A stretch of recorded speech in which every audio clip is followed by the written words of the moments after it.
own Bob Schieffer had the opportunity to catch up with Ambassador Nancy Brinker. She's, of course, the founder of the Komen Race for the Cure and the first person to wear a pink ribbon for breast cancer awareness, which is kind of hard to believe because those now are everywhere. She's also the author of Promise Me, the story of how her sister's struggle with cancer launched a global movement. Take a look. Well, Nancy Brinker's had many titles in her life. She's been an ambassador. She was the chief of protocol. She won the Presidential Medal of Freedom. But your life's work has always been the Susan Komen Foundation. Right.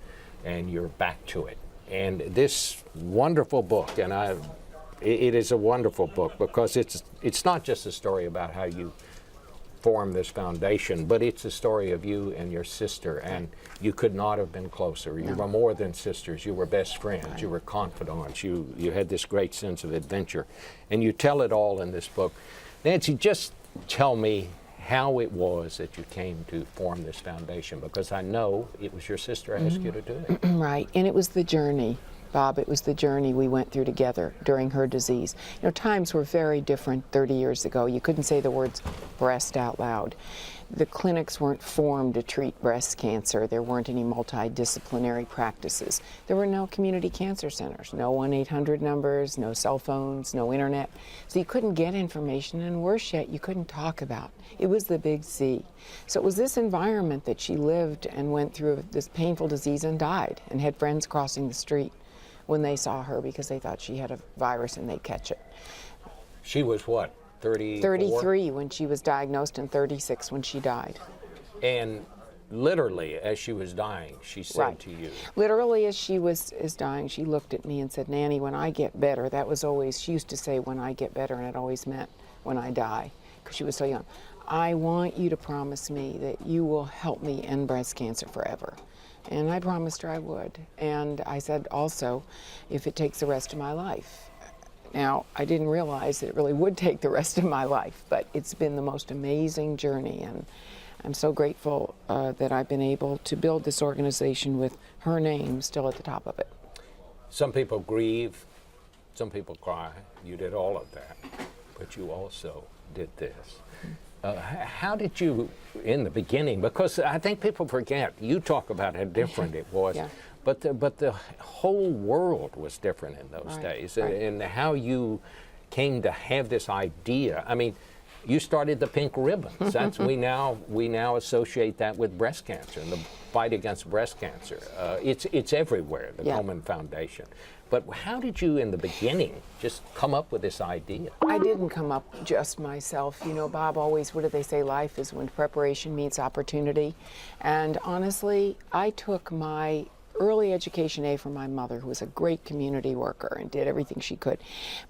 And our parents, who wanted us to fix things that were wrong and broken, but really watching the polio epidemic, watching how a nation galvanized itself around a disease, funded scientists. I mean, you couldn't walk out of your house in those days without hearing about the March of Dimes. And my mother used to say, if I hear about that one, but we all worked in it. We all gave our dimes. We did whatever we could. And one day we woke up and the church bells were ringing and they had announced there was a vaccine. And the school teachers wept, our parents cried. You know, they felt as if a war had ended. And then to watch it translated into orderly vaccination programs, that was my template for approaching this disease, and I still believe it works.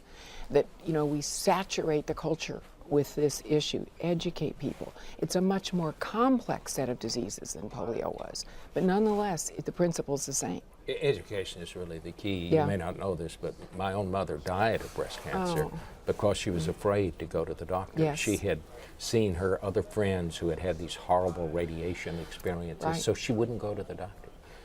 My wife, on the other hand, is a double breast cancer survivor. She had it before she was 35. She's still with us. Wonderful. That's a really good story, and one that we're hearing more and more of. And as you say, it's education, it's awareness, and hope. You know, we get criticized sometimes for the pink ribbons. The pink ribbons aren't just fluffy and mean, they mean power. You know, we exert advocacy. We have the back of the breast cancer patient from prevention to end of life issues. across all cultures. And it's really also about providing a roadmap, a template, and hope to people. And it's coming. It's really coming. Where do you think we are right now?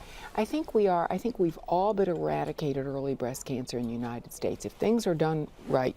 When we started this, Bob, the 5-year survival rate for very early breast cancer was 74%. 30 years later, it's almost 98%. And I'm really proud of that. People will say, well, no, it isn't well anything. It's that the education, the awareness, the getting this into practice, the funding, the science. The next step is keeping people alive longer who have advanced disease. And that's happening now. Triple negative breast cancer, inflammatory breast cancers. He's very aggressive. We're getting our hands around them now. We're understanding them. We have a whole new class of drugs being introduced, PARP inhibitors, which will stop the growth of some cancer cells. It's just happening very quickly. Yes, we have issues with regulatory agencies. Yes, we have issues with clinical trials, but it's constant, steady pressure. It's not sexy, it's just the work.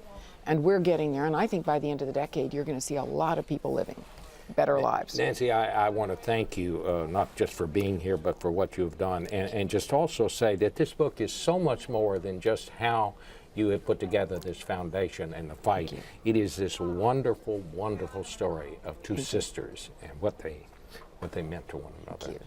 Thank you so much. Thank you, Bob. Thank you.